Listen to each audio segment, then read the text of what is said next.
Bismillahirrahmanirrahim. Assalamualaikum warahmatullahi wabarakatuh.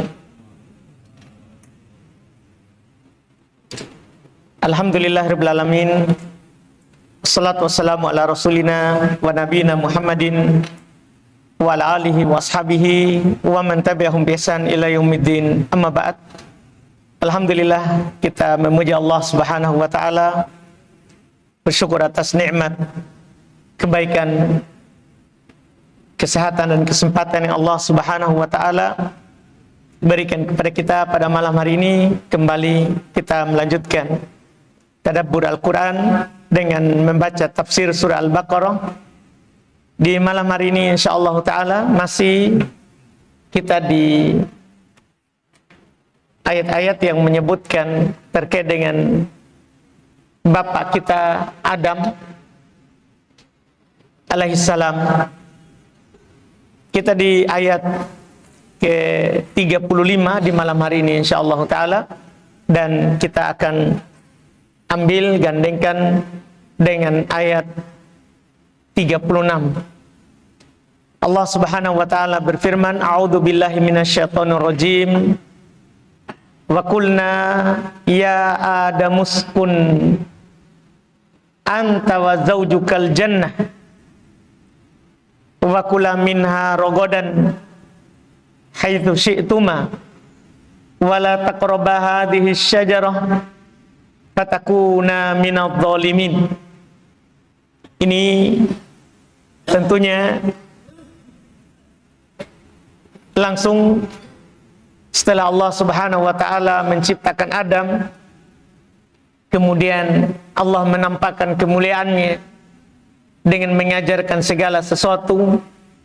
Kemudian Allah perintahkan malaikat untuk sujud kepadanya. Semuanya sujud kecuali iblis. Dia tidak mau dan sombong, dan dia termasuk orang yang tidak taat kepada Allah Subhanahu wa taala. Maka sekarang lanjut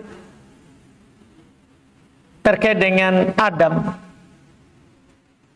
Tentunya ada kejadian-kejadian sebelum ini dan tidak diceritakan, karena tentunya Allah Subhanahu wa taala menghilangkan sebagian dan menetapkan sebagian sesuai dengan yang Allah kehendaki. Allah katakan di sini langsung waqulna, dan kami berkata, ya Adam, wahai Adam, uskun ant, tinggallah kamu, wa zaujuka, dan pasangan istrimu yaitu Hawa, berdasarkan riwayat Bukhari. Tentunya di sini terdapat isyarat bahwa setelah penciptaan Adam dan Allah sudah menampakkan keutamaannya terhadap malaikat, maka Allah Subhanahu wa taala menciptakan pasangannya, menciptakan istrinya yaitu Hawa dari tulang rusuknya. Karena kesempurnaan nikmat adanya pasangan. Biar kita di surga tidak sempurna tanpa ada pasangan. Makanya kita dianjurkan untuk menikah, dianjurkan untuk mencari pasangan, karena di surga saja yang penuh dengan kenikmatan tetap tidak sempurna kalau tidak ada pasangan. Maka Allah menciptakan pasangannya bapak kita Adam. Ini perempuan pertama tentunya yang Allah Subhanahu wa taala ciptakan dari tulang rusuknya Adam. Makanya dikatakan Hawa itu manusia punya ayah tanpa ibu.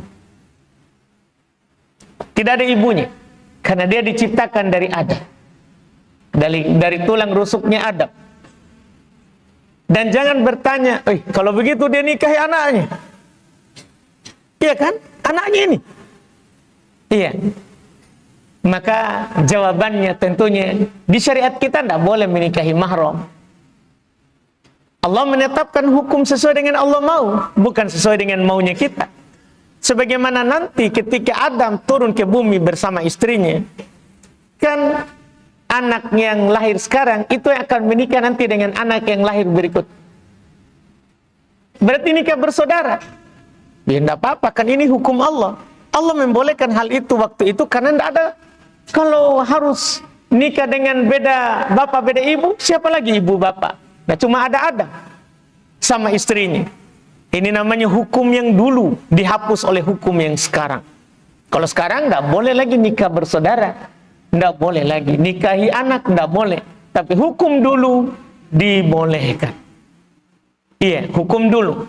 Jadi Adam tentunya, ya, Allah Subhanahu wa taala ciptakan pasangannya, Hawa namanya. Hawa. Di sini langsung Allah katakan, tinggallah kamu dan istrimu al-jannah, di dalam surga ini. Karena mereka diciptakan di dalam surga, tidak diciptakan di bumi. Allah cuma mengatakan kepada malaikat, saya akan menciptakan manusia yang menjadi penghuni bumi. Tapi waktu itu diciptakan di surga, belum di bumi. Dan ini menunjukkan bahwa pasti akan turun ke bumi, yang Allah Subhanahu wa taala telah tentukan sebabnya. Telah tentukan sebabnya. Tinggallah kamu dan istrimu di dalam surga ini. Wa kula minha ragadan, dan makanlah kalian berdua di dalam surga itu ragadan, dengan penuh kenyamanan. Itu makanan yang enak dimakan dan banyak, melimpah. Makanya dikatakan setelahnya, haitsu syi'tuma, di mana saja kamu mau. Jadi semua yang ada dalam surga itu dimubahkan untuknya sebagai makanan mereka, kecuali satu. Inilah ujiannya. Wala taqraba hadhihi syajarah, jangan kamu berdua, itu Adam dan Hawa, manusia pertama, dua orang itu. Jangan kamu berdua taqraba, mendekati, hadhihi syajarah, pohon ini. Jangan mendekati. Ini larangan terhadap Adam dan Hawa sebagai ujian. Sebagaimana kita di dunia ini, tidak semua boleh, tidak semua mubah. Iya, memang di bumi ini diciptakan untuk kita, sudah lewat sebelumnya. Ayat, huwallazi khalaqalakum ma fil ardi jami'ah. Dialah Allah yang menciptakan untuk kalian mubah semua yang ada di bumi ini. Tapi ada yang dilarang. Untuk apa? Ujian. Ada nggak di antara kita yang lulus? Inilah ada ujiannya. Jangan kamu mendekati pohon ini. Artinya semua boleh kamu makan, pohon ini jangan kamu mendekat. Masya Allah. Dan kalau kita memperhatikan larangan di Quran, banyak itu larangan dengan bentuk jangan mendekat. Padahal bisa saja bilang jangan kamu makan, tapi di sini dikatakan jangan mendekati. Kenapa? Karena mendekati itu artinya kita melakukan pengantarnya, wasilahnya, penyebabnya. Kapan kita lakukan sebabnya? Kita bisa jatuh di ujung. Makanya kita di Islam terkait dengan zina, Allah tidak bilang la tazni, jangan kamu zina, tidak. Allah katakan apa? Wala taqrabuz zina, jangan mendekati zina. Jangan mendekati, maksudnya jangan melakukan sebabnya, karena kamu akan berzina. Kapan kita mulai melakukan sebabnya, kita akan jatuh dalam zina. Iya, jadi jangan mendekati. Tidak dikatakan jangan zina. Karena kapan mendekati akan mengantarkan ke zina. Karena bahaya ini. Mata, kapan kita lepas? Tangan, kaki, pendengaran. Ini bahaya. Karena Nabi SAW katakan, al-ainan zinahuman nadhar. Kita tidak berzina, tapi mata ini zinanya melihat. Zinanya melihat. Iya. Kemudian, apalagi yang punya zina? Tangan. Nabi katakan, zinahuma al-batash. Zinanya menyentuh. Jadi jangan anggap zina itu, kalau na'udzubillah, kita melakukan dengan kelamin kita, enggak. Tangan, bahkan kaki, kata Nabi, zinahuma al-masyi. Zinanya berjalan. Ini semuanya takrobu, mendekati. Mendekati zina. Sama juga terkait dengan harta anak yatim. Sama, dilarang mendekati. Banyak hal lain. Larangan rata-rata kebanyakannya jangan mendekati. Karena kapan kita dekati, walaupun ini sebab yang mubah sebenarnya, tapi kalau mengantarkan kepada sesuatu itu jadinya tidak boleh. Karena al-wasail, kaidahnya lah ahkamul maqasid. Pengantar kepada sesuatu, mengambil hukum maksud. Pengantar ke zina, zina. Pengantar ke mencuri, mencuri. Sebagaimana pengantar kepada ketaatan, ketaatan. Pengantar kepada kewajiban, wajib. Pengantar kepada sunnah, sunnah.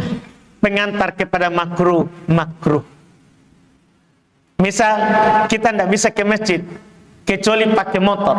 Wajib kita beli motor karena wajib ke masjid untuk sholat.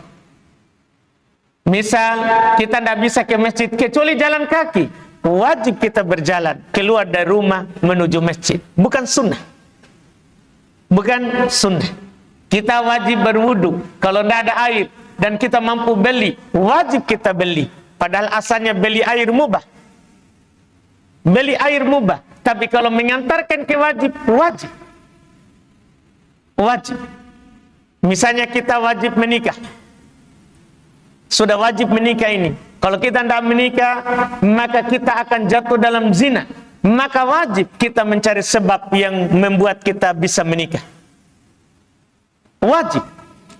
Karena pengantar ke wajib, hukumnya wajib. Pengantar ke haram, hukumnya haram. Hukumnya haram. Ini di ayat ini. Wala taqraba hadhihi syajarah. Jangan kamu mendekati pohon ini. Karena pohon ini haram dimakan. Yang lain boleh dimakan. Silakan dimakan.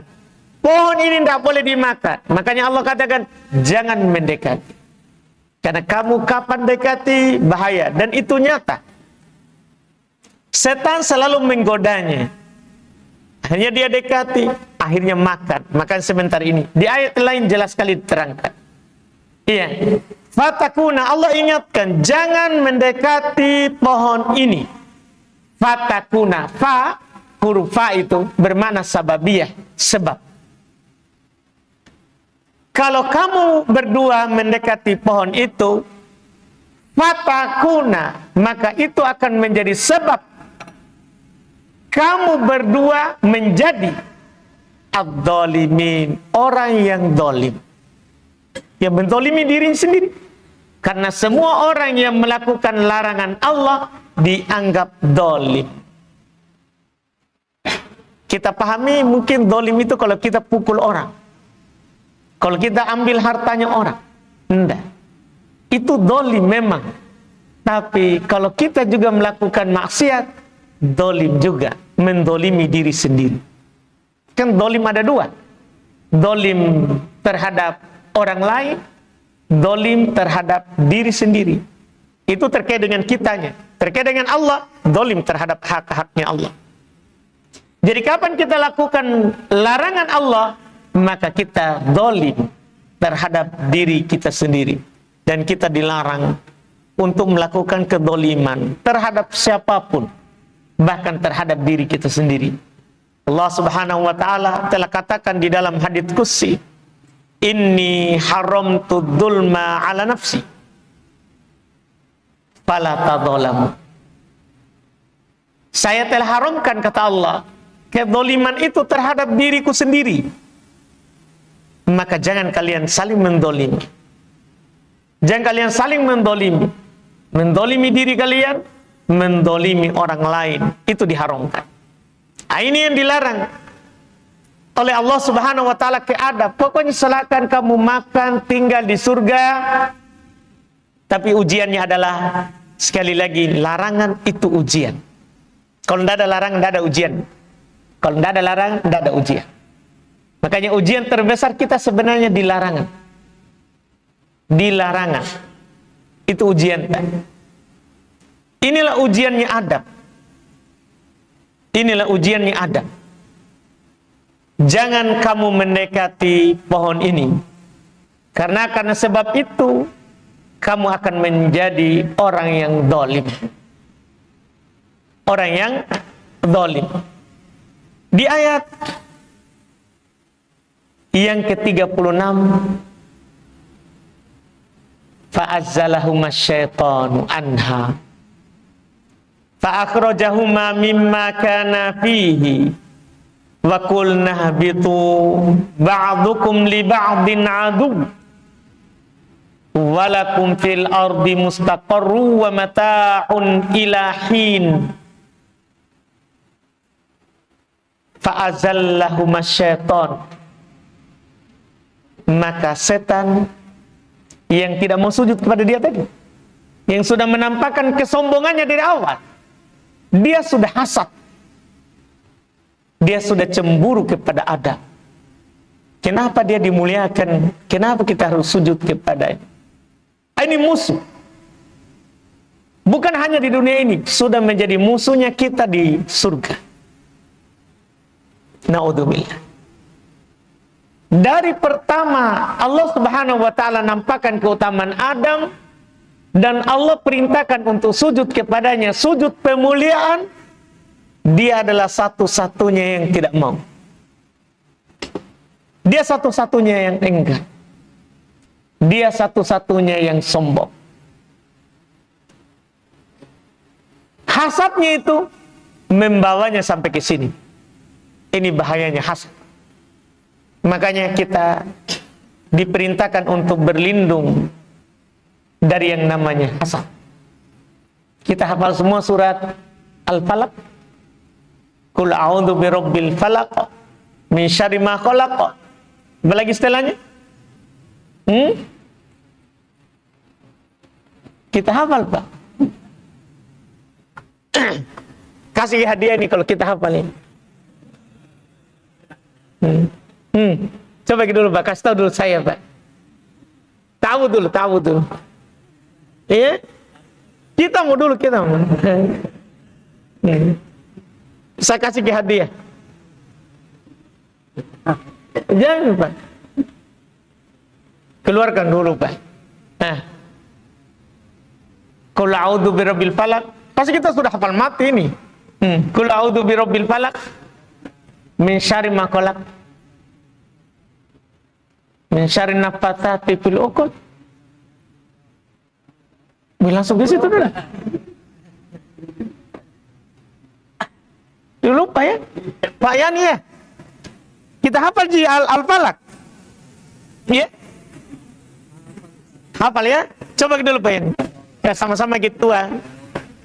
Qul a'udzu birabbil falaq min syarri ma khalaq.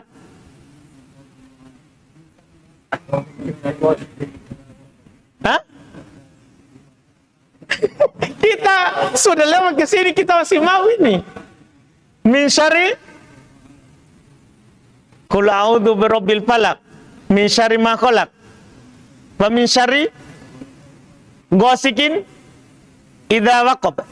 Terus wa min syarri naffatsati fil 'uqad. Ini sihir. Penutupnya ayat terakhir. wa min syarri hasidin idza hasad. Kita diperintahkan di awal, kul, katakan, a'udzu, mintalah perlindungan. Di antara yang kita diperintahkan meminta perlindungan di samping min syarri nafatsati fil uqad, kalau ini tukang sihir. Dari kejahatan, dari an-nafatsat, para perempuan yang meniup di buhul-buhulnya.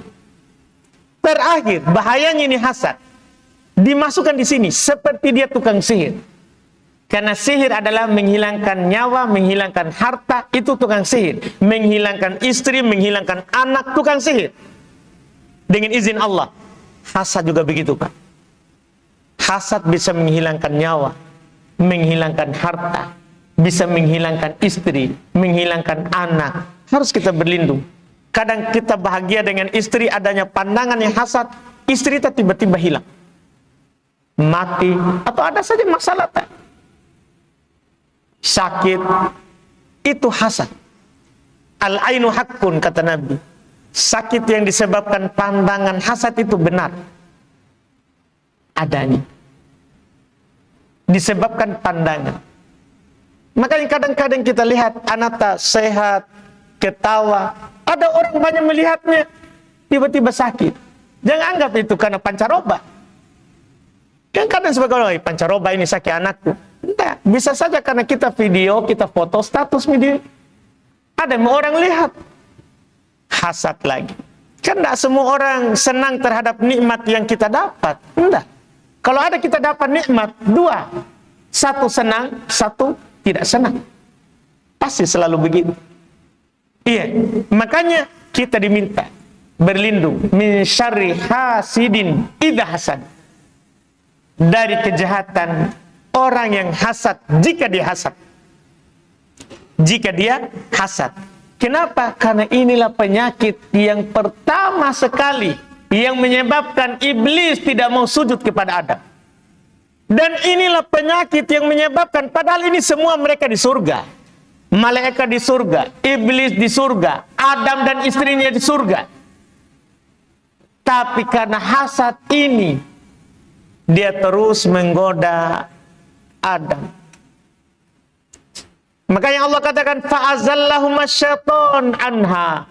Setan menggelincirkan mereka berdua dari surga.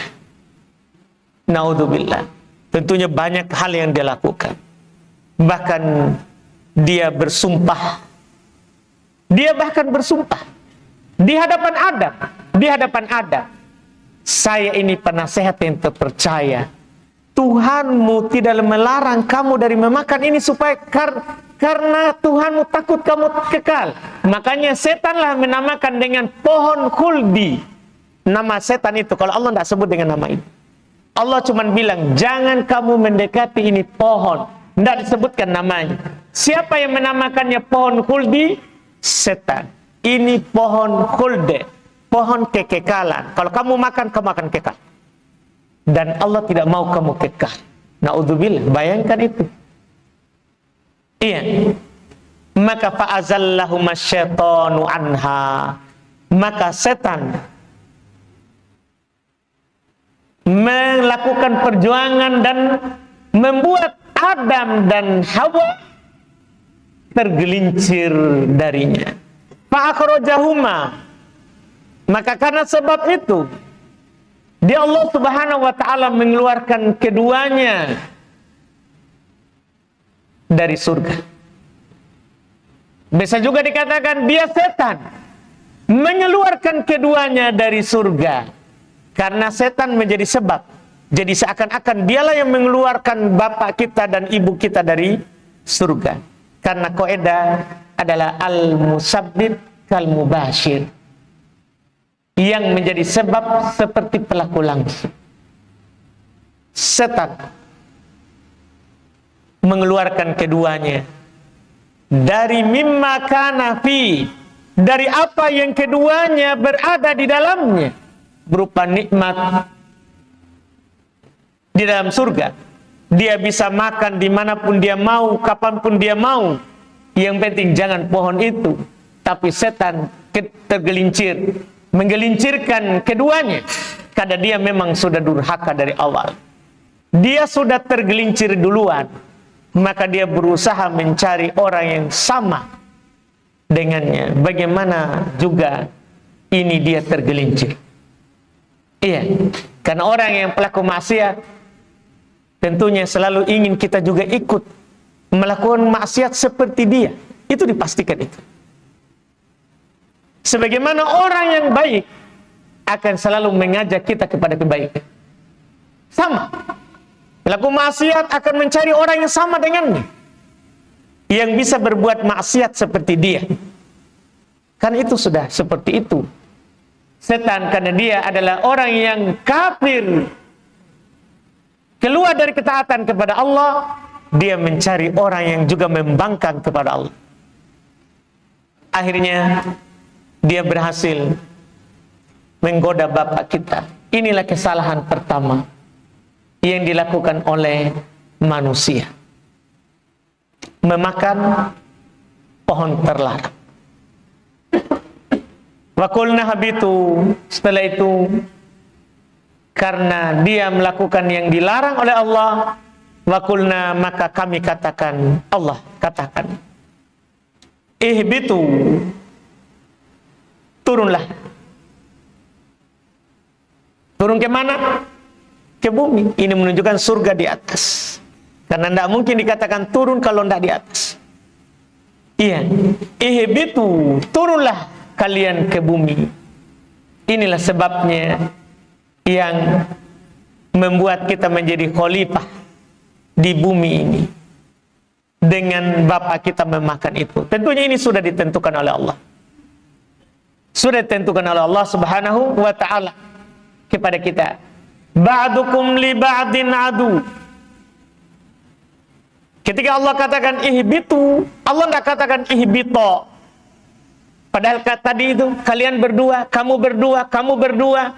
Ini ihbitu sudah pakai waw, menunjukkan jamaah banyak. Berarti sudah lebih dari dua sekarang. Yang disuruh turun ke bumi lebih dari dua. Ihbitu, kalian bertiga. Siapa itu? Adam, Hawa, Iblis. Tiga. Kalian, padahal tadi berdua, sekarang kalian.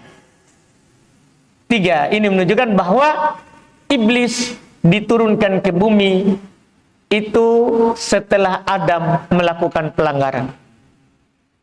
Bukan setelah dia durhaka di awal yang tidak sujud. Di sini kita tahu sejarah turunnya Iblis dan bapak kita Adam dan istrinya di bumi saat itu. Ihbitu, kata Allah, kalian bertiga turunlah ke bumi. Ba'dukum li ba'din adu. Sudah dinyatakan dari awal. Ini harus kita sadari. Sebagian kalian dengan sebagian yang lain aduun, akan menjadi musuh. Karena di surga sudah musuh, maka di bumi itu akan tetap menjadi musuh. Makanya di ayat yang lain Allah katakan kepada kita, fattaqiduhu adu. Jadikan dia sebagai musuh. Jangan pernah jadikan setan sebagai sahabat, sebagai teman. Tidak. Ini kata Allah, walakum fil ardi mustaqarrun. Bagi kalian di muka bumi mustaqar, ada tempat tinggal. Dari sini adalah pernyataan langsung dari Allah. Yang bisa kita tinggali dari planet yang ada di dunia ini hanya bumi. Di selainnya tidak bisa kita tinggal. Bagaimanapun orang berusaha mau tinggal di bulan atau tinggal di mana lagi bisa orang bilang Mars, tidak bisa. Allah yang bilang di sini. Di manusia pertama sudah bilang begitu. Walakum fil ardi, bagi kalian di muka bumi mustaqar, tempat menetap. Jadi memang kita hanya bisa menetap di yang namanya bumi, di yang lain tidak. Allah yang mengatakan begitu, pencipta alam semesta ini. Terus wa mata'un ilahin, dan mata kehidupan yang bisa kita bernikmat-nikmat di dalamnya, ilahin, hingga waktu yang ditentukan. Tidak selamanya kita tinggal di sini, tidak selamanya. Iya, ilahin, sampai waktu ditentukan. Adam sudah meninggalkan kita. Nabi Muhammad sudah meninggalkan kita.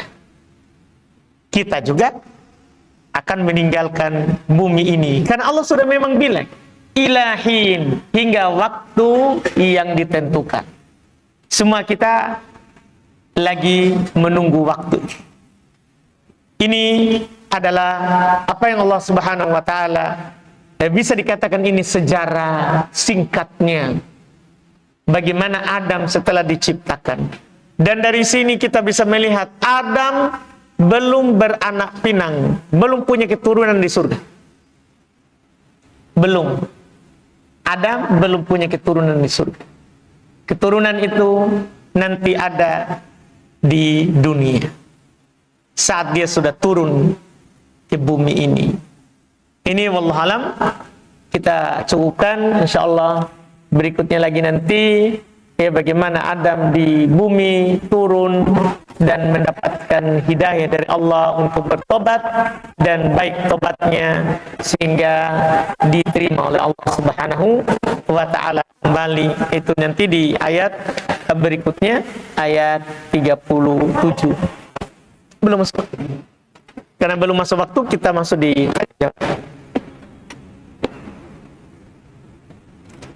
boleh tanya langsung. Ini ada kertas.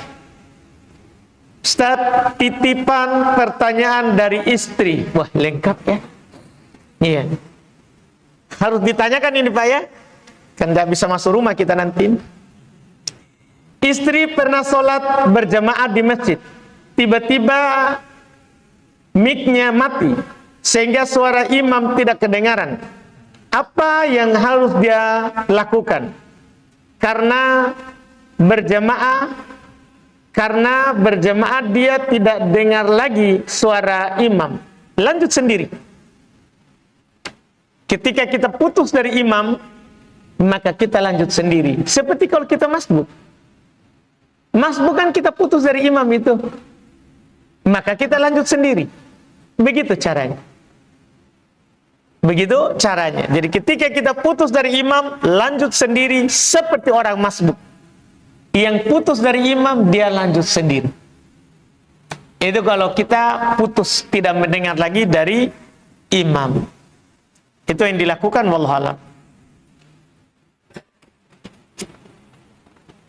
Ustadz, saya marbot di salah satu perusahaan swasta yang diamanahkan urus masjid, yang dimana tiap mau sholat wajib atau Jumat harus ada suara sholawatnya sebagai pengingat orang sholat di perusahaan tersebut. Apakah saya berdosa laksanakan itu Ustaz? Iya, di khusus hari Jumat ya, khusus hari Jumat itu kan kita yang sunnah adalah adzan 2 kali. Adzan pertama untuk mengingatkan orang kalau akan masuk waktu. Jumat telah dekat waktunya. Adzan kedua ketika khotib sudah naik. Itu disyariatkan. Itu yang disunnahkan. Bukan putar sholawat. Demikian pula di 5 waktu. Demikian pula di 5 waktu. Tapi karena ini ada yang menyuruh kita, maka ada tahapnya. Pertama kita sampaikan kepadanya bahwa selain Jumat untuk mengumumkan masuknya waktu adalah adzan. Masalah nanti orang akan lambat mendengar, kan kalau di kantor boleh kita mengakhirkan sampai mereka berkumpul. Itu dilakukan oleh Nabi. Nabi SAW kan di tangan belok komat. Bilal tetap akan adzan. di tepat waktu. Cuman kapan Nabi perintahkan qomat? Karena muadzin hanya memiliki hak adzan. Qomat haknya imam. Tidak boleh muadzin qomat tanpa ada kode dari imam. Tidak dibolehkan. Iya. Tidak dibolehkan. Karena imamlah yang punya hak itu qomat, bukan muadzin. Maka imam yang melihat Nabi SAW kalau melihat sahabat telah berkumpul, belum qomat cepat. Belum perintahkan Bilal untuk qomat cepat. Tapi kalau melihat sahabat belum berkumpul, maka belum perintahkan Bilal untuk perlambat. Jadi adzan tepat waktu itulah pengumumannya. Masalah orang di kantor tak mungkin lambat kumpul, dengan adzan itu mereka akan kumpul. Itu yang kita nasihatkan kepadanya. Itu yang kita nasihatkan kepadanya. Kalau diterima, alhamdulillah.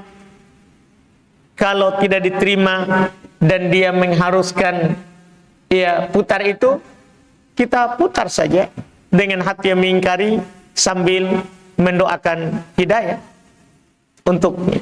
Mendoakan hidayah untuknya dan terus menyampaikan nasihat kepadanya. Itu yang kita lakukan selama pekerjaan kita pekerjaan yang mubah. Selama pekerjaan adalah pekerjaan yang mubah, maka gaji kita tetap halal walaupun ada hal-hal yang seperti itu yang butuh saja amar ma'ruf nahi mungkar. Wallahu a'lam. Ada pertanyaan lagi? Boleh yang bertanya langsung? Silakan, Pak. Salam.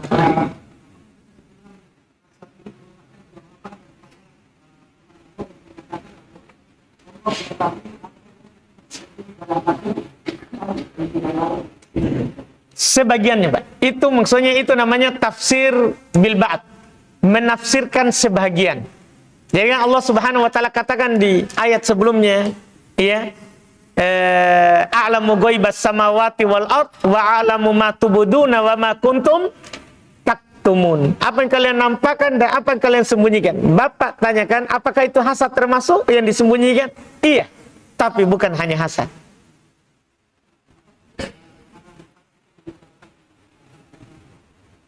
Iya, hal yang lain dijelaskan, Pak. Tapi itu namanya di kalangan ulama tafsir dari dulu kadang hanya menjelaskan sebagian bentuknya. Nah, seperti terkait dengan bentuk iblis ini, di antara yang dia sembunyikan adalah hasadnya. Hasadnya itu, dan itu terlihat ketika ujian. Disuruh sujud tidak mau, nampak hasadnya. Disuruh dilarang, makan itu dia berusaha karena hasadnya. Itu sebagian, Mbak, ditafsirkan. Sebagian. Tapi saya bilang tadi, tidak harus hanya itu. Tidak harus hanya itu. Sini ada pertanyaan di kertas. Saya mempunyai teman. Qadarullah suaminya sudah meninggal. Selang 3 bulan suaminya meninggal, mertua teman saya merebut rumah yang dibangun dari nol bersama suaminya. Pertanyaan, apakah sebagai istri bisa menuntut untuk mempertahankan rumah tersebut? Apakah bagi istri mempunyai anak 1 laki-laki 2 perempuan yang masih kecil, apa bagi istri? Gini ya. Karena di sisi lain saya ingin mempertahankan hak anak saya. Masya Allah. Jadi ini pertama, sebenarnya memang orang tua punya hak. Tapi haknya hanya 1/8 dari harta. Dia memang punya hak dari hartanya anaknya. Tapi hanya 1/8. Istrinya punya hak 1/4. Lebih banyak daripada ibunya. Anaknya, dialah yang punya semua itu. Dia yang punya semua itu. Jadi tidak boleh orang tua dari suami, mengambil ini. Dia hanya punya hak 1/8 saja. Jadi kalau 10 juta, berapa haknya ibunya? Haknya tadi orang tuanya suami. Kalau 10 juta. Pak Yudi biasanya kalau masalah hitung cepat. 1/8. 10 bagi 8. Woi, kalau di majelis begini hilang semua kita punya hitungan. Berapa? Dari 10 juta, berapa haknya ibu? Hah? Hanya 1 juta? Yakin kita. Dia bilang, bapak bilang 1.200.000. Hah? Berapa, Pak? Iya. 2 juta. Hah? 1.250.000 pasnya begitu.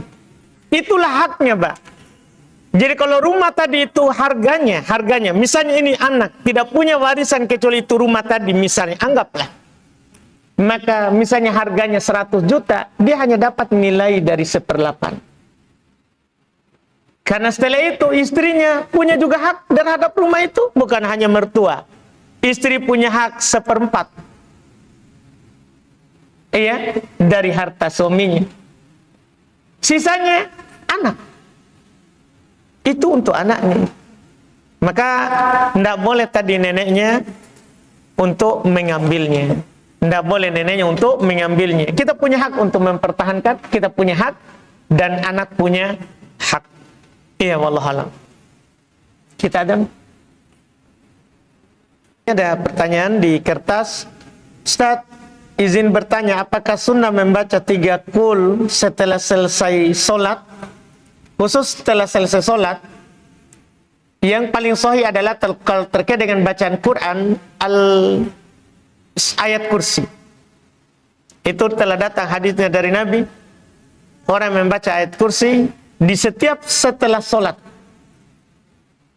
Tidak ada yang menahannya dari masuk surga illal maut, kata Nabi, kecuali kematian. Ada sebagian riwayat menambahkan wa qul huwallahu ahad, yang menambahkan dan qul huwallahu ahad. Tapi tambahan ini dianggap lemah oleh Al-Imam At-Tabrani rahimahullahu taala yang membawakan riwayat itu karena menyelisih riwayat yang lebih kuat. Tambahan untuk qul yang pertama, qul huwallahu ahad, tidak sah. Dan sah al-muawwidzatain, sah 2 perlindungan. Itu muawwidzatain adalah al-falaq dan an-nas. Kalau itu sahih. Jadi kalau dibilang 3 qul, ada memang riwayat, tapi untuk al-ikhlas tidak sahih. Tidak sahih. Beda kalau zikir pagi dan petangnya, maksudnya setelah asar dan setelah subuh, itu beda. Kalau itu sah, sahih dari Nabi, termasuk zikir pagi dan petang adalah 3 qul. Tapi untuk zikir setelah solat, kita bicarakan sekarang adalah zikir setelah solat. Yang paling sahih riwayatnya adalah ayat kursi. Kemudian sahih kedua, 2 perlindungan. An-Nas, Al-Falaq. Kalau Al-Ikhlas ada riwayat tapi dhaif. Ada riwayat tapi dhaif. Ini kertas apa, Ustaz? Berdosakah seorang suami pengusaha yang lebih mengutamakan saudara-saudara dan ponakan-ponakannya daripada anak-anak dan istrinya? Nah, ini kalau kita bertanya berdosa kalau dia misalnya memang tidak kasih hak istrinya dan tidak kasih hak anaknya, kalau dibandingkan dengan saudara dan keponakan, berdosa tentu. Karena Nabi SAW bersabda, kafabil mar'i ithman an yudhayyi'a man yaqutuh. Cukuplah seorang itu dikatakan berdosa kalau dia telantarkan yang menjadi tanggungannya, yang wajib dia nafkahi. Yang wajib dia nafkahi anak istri, anak dan istri. Demikian pula ke atas ya orang tuanya. Adapun ke samping saudara keponakan tidak wajib dia nafkahi. Itu setelah anak dan istri. Setelah anak dan istri. Tentunya jika dia menelantarkan, dosa. Tapi kalau dia sudah kasih haknya, tidak berdosa tentu. Dan di sini ada faedah. ada faedah yang terjadi di masa Nabi, karena pernah ada terjadi begitu. Ada seorang yang tidak menafkahi istrinya karena kekikirannya, maka Nabi membolehkan bagi istrinya untuk mengambil secara diam-diam. Itu dimaafkan. Iya, diambil misalnya di kantongnya, di dompetnya, dibolehkan. Kalau tidak dikasih, kalau tidak dikasih, dibolehkan sesuai dengan kebutuhannya. Jadi kalau kita kikir dan hilang selembar dua lembar, jangan, nggak usah dicari. Iya, itu adalah pencuri yang dihalalkan mencuri. Iya, jadi dimaafkan. Wallahu alam. Iya. Sini ada pertanyaan berikutnya, menghadap ke arah mana kloset kamar mandi yang baik menurut Islam? Ini kita bertanya dalam ruangan berarti ya. Jadi karena memang para ulama berselisih pendapat. Apakah kloset itu boleh menghadap atau membelakangi kiblat? Diperselisihkan. Karena memang ada dua hadis yang kelihatan bertentangan dan sama-sama sahih di Bukhari Muslim. Ada hadis yang pertama, Abu Ayyub Al-Ansari, bahwa Nabi SAW melarang menghadap atau membelakangi kiblat di dalam buang air. Tapi ada hadis dari Ibnu Umar, belum pernah naik ke lotengnya Hafsah di atas rumah saudarinya, tentunya istri dari Nabi kita, belum melihat Nabi buang air menghadap ke Syam dan membelakangi kiblat. Nah, ini yang membuat berselisih pendapat di ulama fikih. Terjadi perselisihan menjadi 8 pendapat. Makanya kalau kita, bagus pertanyaannya ini. Kita mungkin ini belum bangun ya. Kalau belum bangun, untuk keluar dari silang pendapat, jangan menghadap atau membelakangi kiblat. Kalau kita belum bangun. Kalau kita belum bangun. Kalau sudah, dilihat. Karena para ulama merinci. Kalau di luar bangunan, tidak boleh menghadap atau membelakangi kiblat. Kalau di dalam bangunan, boleh menghadap atau membelakangi kiblat. Kalau dalam bangunan. Nah, itu rinciannya. Kalau kita sudah bangun, berarti tidak masalah. Tidak perlu kita roboh. Tapi kalau kita punya kelebihan banyak, bongkar saja. Kan tidak apa-apa. Untuk keluar dari khilaf. Karena keluar dari perselisihan itu nikmat. Itu kebaikan. Itu adalah kebaikan. Itu wallahu alam masalah ini. Arah tidur menghadap ke mana yang baik? Kalau ini tidak ada ditentukan masalah arahnya. Yang ada penukilannya adalah sunnahnya kita tidur dengan menyamping ke kanan. Kalau mengarahnya tidak. Kanan, menyamping ke kanan. Sunnahnya ketika tidur. Terus kita dilarang tidur tengkurap. Gitu saja. Jadi menghadap ke atas mubah, samping kiri mubah, kanan mubah, tapi sunnahnya kanan. Sunnahnya kanan. Karena memang dalam hadits Aisyah, Nabi SAW yu'jibu tayamun. Nabi suka dengan yang kanan dalam hal-hal yang baik. Dalam hal-hal yang baik. Kemudian sini pertanyaan lagi. Saya pernah belajar bahwa kita tidak diperbolehkan menggambar makhluk bernyawa, terutama yang lengkap dengan anggota tubuh seperti mata, hidung, mulut, bahkan bagian wajah. Namun saat ini saya sedang menempuh pendidikan di bidang kesehatan, di mana dosen sering memberikan tugas untuk menggambar bagian tubuh manusia secara lengkap, bahkan termasuk sistem tubuh yang terdiri dari tulang, otot, sendi, dan sebagainya. Pertanyaan saya, bagaimana sebaiknya saya menyikapi hal ini Ustaz? Apakah kegiatan tersebut termasuk diperbolehkan karena adanya udzur syar'i, mengingat hal itu merupakan bagian dari tuntutan akademik? Dibolehkan. Ini kan jadi gambar yang tidak dibolehkan adalah tahsiniyah.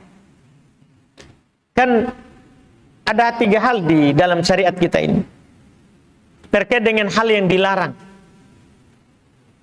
Ada namanya daruriyat, ada namanya hajiyat, ada namanya tahsiniyat. Dalam kehidupan ini kita harus pikirkan 3 ini. Kita di mana terkait dengan larangan. Ada hal yang darurat. Kalau ini boleh kita lakukan walaupun tidak boleh. Hal yang tidak boleh kalau darurat, boleh kita lakukan. Iya. Seperti bangkai haram. Tapi kalau kita akan mati ketika tidak memakannya, halal kita makan. Halal kita makan. Iya. Ini contoh. Yang kedua ada namanya hajiat. Sesuatu yang bersifat hajat. Dan kaidahnya al-hajatu bimanzilatid darurah. Perkara yang merupakan hajat sama dengan darurat. Ini kita hajat. Ini darurat kita lakukan. Sama. Ini tuntutan. Dalam pelajaran yang kita lagi tempuh. Yang ketiga ada namanya tahsiniyat. Hal-hal hanya menghiasi. Tidak boleh kita melakukan larangan kalau halnya sifatnya menghiasi.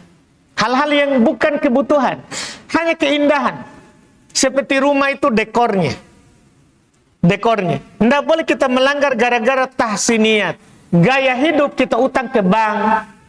Tidak boleh. Tidak diperbolehkan. Hanya mau acara 7 hari 7 malam pengantin, kita pinjam di bank. Ini haji, ini masalah bukan hajiat. Ini sudah tahsiniyat. Hanya gaya hidup. Tidak boleh kita melanggar. Kalau hanya gaya hidup, tidak boleh kita melanggar. Itu harus kita pikirkan. Terkait dengan larangan, kita tidak bisa katakan haram mutlak ini, tidak. Tapi dilihat apakah ini daruriyat, hajiat, atau tahsiniyat. Itu harus kita selalu pikirkan. Wallahu alam. Mudah-mudahan bermanfaat. Insyaallah kita lanjut lagi di pertemuan depan. Subhanallah hamdik, asyhadu an la ilaha illa anta, astaghfiruka wa atubu ilaik. Assalamualaikum warahmatullahi wabarakatuh.